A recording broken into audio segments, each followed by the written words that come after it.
Lagi minyak.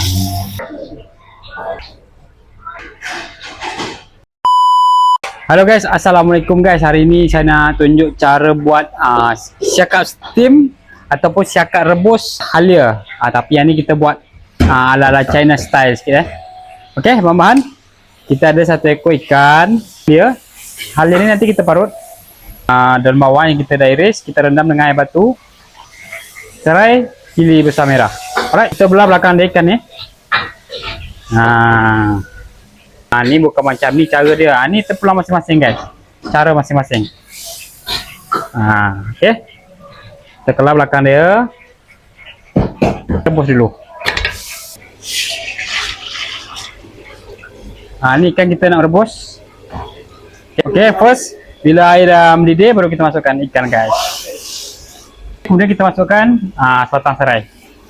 Okey, sambil tu kita sagat halia. Kita sagat dulu. Kita nak halus-halus, nanti baru kita goreng. Kalau nak potong pun boleh juga, nak iris pakai pisau pun boleh juga, tak ada masalah. Tapi macam ni lagi cantik lah, lagi senang, lagi mudah, lagi cepat.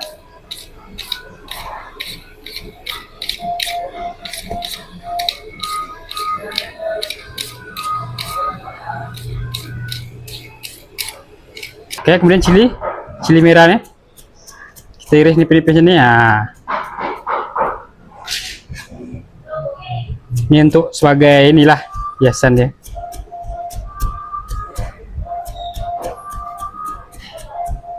Kita taruh sini cili ini sedikit. Cili padi.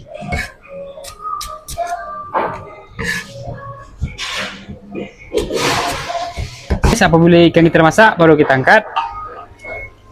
Tutup api, angkat.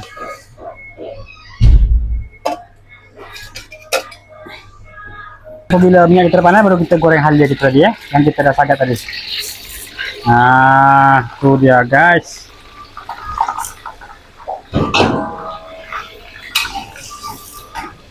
Wangi dia.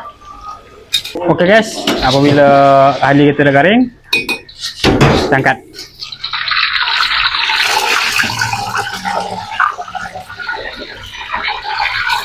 Oke, sekarang kita nak buat kuah dia.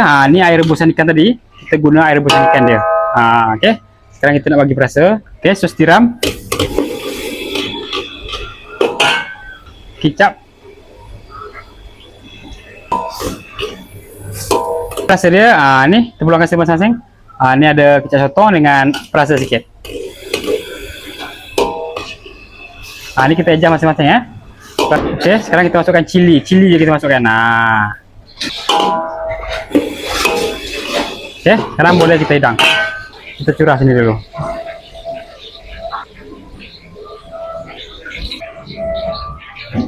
Dan bawang. Halia yang kita dah goreng tadi guys.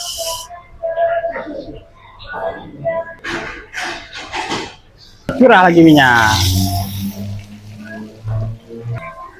Oke guys, korang tengok. Mantap. Oke guys, inilah dia.